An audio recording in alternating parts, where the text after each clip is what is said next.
Bienvenidos. El Nobel de Economía recayó este lunes en 3 expertos en estudios empíricos del mercado laboral. El canadiense David Card, el estadounidense israelí Joshua Angrist y el estadounidense holandés Guido Imbens. La Academia Sueca reconoce a Card por su análisis de factores como la inmigración o el salario mínimo y su impacto en el mercado laboral.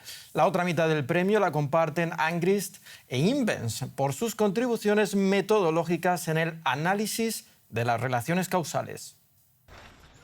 Joshua Angrist quería salir a navegar cuando el comité de los premios Nobel intentó contactarlo sin éxito. Al enterarse de la noticia, regresó rápidamente a casa.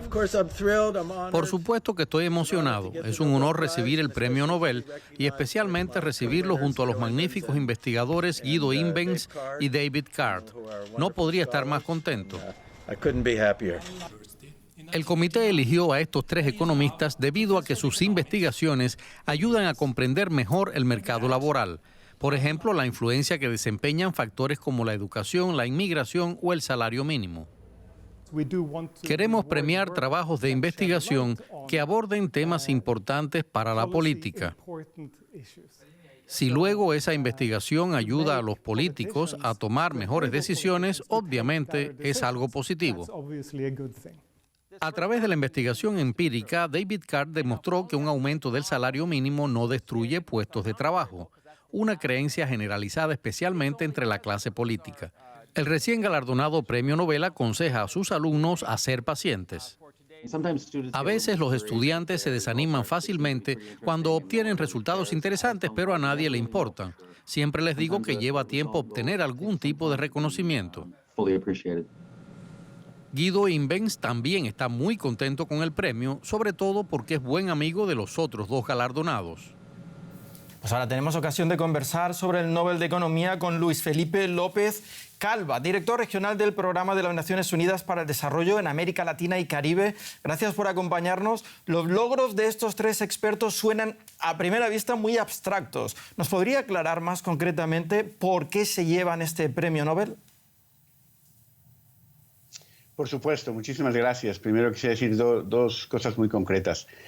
No es extraño que suenen abstractos porque hay que tomar en cuenta que la Academia premia a aquellos que fortalecen el carácter científico de la ciencia económica. En ese sentido, el premio Nobel no se da por las conclusiones que se obtienen, sino por la metodología y los aportes metodológicos, como bien lo has mencionado en tu introducción. Entonces, es muy importante que los avances tienen que ver con cómo hacernos las preguntas correctas y tener los métodos para poder analizarlos. Dado que no somos ciencias naturales, somos una ciencia social, no podemos hacer experimentos en un laboratorio, pero gracias al trabajo de estos 3 grandes economistas encontramos métodos que nos permiten identificar la causa y el efecto. Por ejemplo, en las preguntas que tú mencionas, y algo muy importante, por ejemplo, en el caso de David Card, junto con su coautor Alan Krueger, que desafortunadamente, tristemente falleció en 2019 y probablemente hubiera sido copartícipe de este premio, hacen preguntas como el efecto de la migración sobre los salarios y los mercados laborales,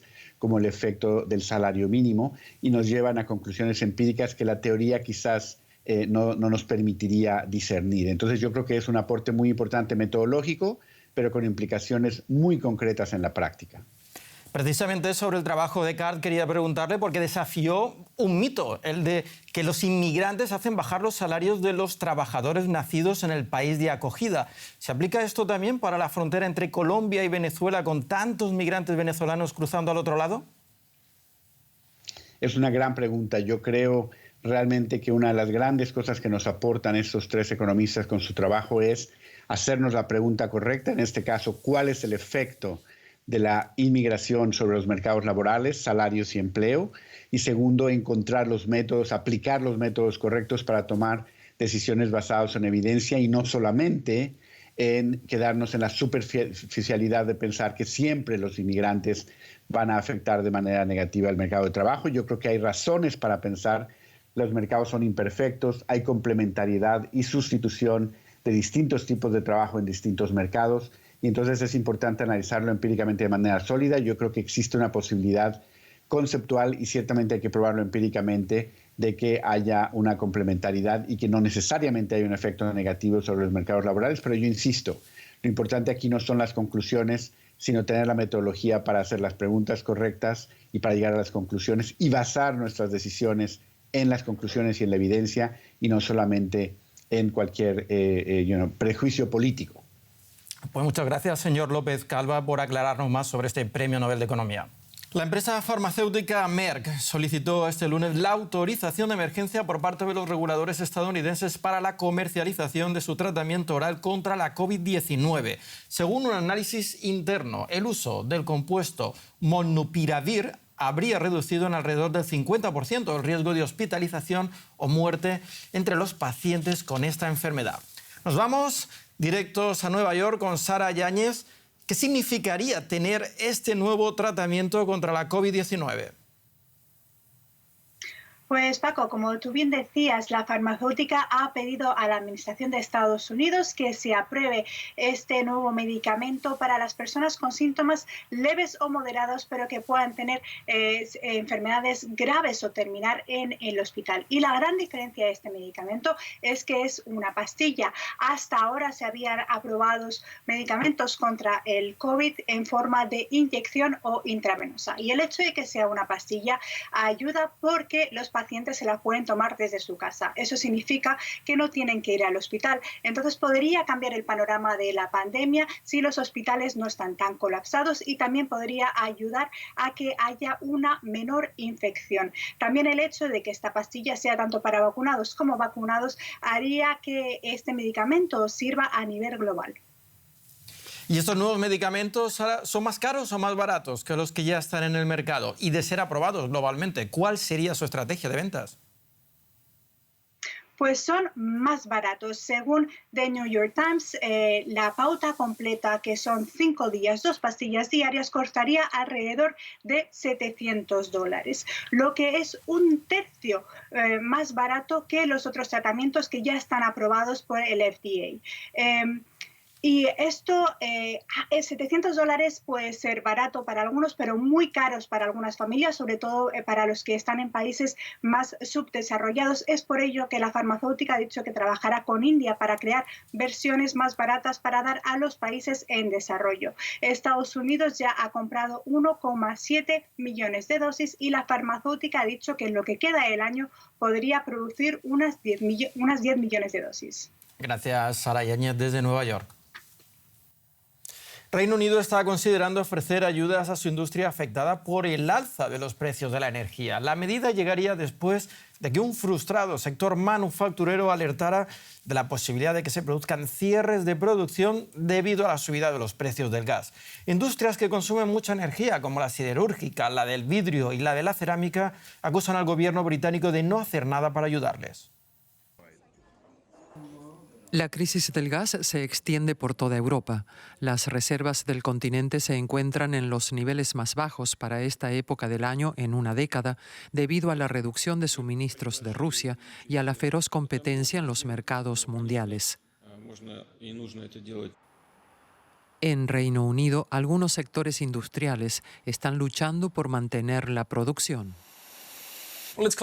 La situación es muy grave y creo que las próximas semanas van a ser críticas. Es necesario que ocurra una de estas dos cosas: que el precio de la energía descienda debido al aumento de la oferta por parte de Rusia, algo improbable en este momento, o bien un aumento significativo de la oferta procedente de otros lugares, ya sea de Noruega o de otras fuentes. La industria siderúrgica británica ya ha advertido al gobierno que debe intervenir para evitar cierres masivos, pero la promesa de ayuda aún no se ha materializado e incluso algunos ministros restan importancia al problema. El suministro de energía no es un problema. Tenemos garantizado el suministro porque disponemos de diversas fuentes de gas y electricidad. Tenemos energía nuclear, energías renovables y gas. Gracias a esa mezcla creo que hemos conseguido un alto nivel de resiliencia. Pero esa resiliencia está ya al límite mientras los precios de la energía siguen aumentando de forma generalizada. El gobierno británico ha impuesto un techo en la factura eléctrica de los hogares, lo que ha llevado a la quiebra a pequeñas empresas energéticas del país. La crisis energética azota a toda Europa. La situación en Reino Unido, ya afectada por la crisis de la cadena de suministro y la escasez de camioneros, es especialmente grave.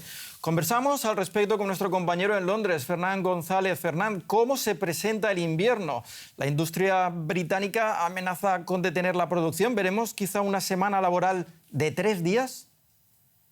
Sí, buenas noches. La esperanza es que no llegaremos a ese extremo de los años 70, cuando el Reino Unido vivió una profunda crisis económica y social que desembocó en la caída del gobierno laborista y en el ascenso de Margaret Thatcher al poder. Por cierto, el periodo más agudo de esa crisis, entre 1978 y 1979, se le conoce aquí como el invierno del descontento.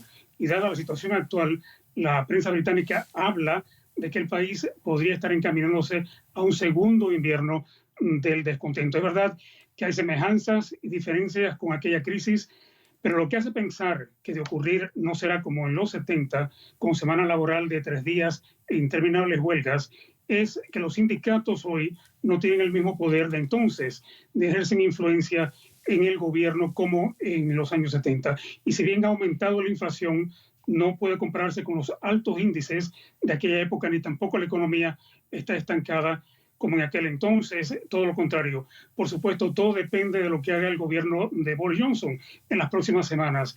Lo que preocupa a muchos es que el primer ministro, que está ahora de vacaciones en España, parece restarle importancia al aumento de los precios de gas, que considera como una situación francamente temporal.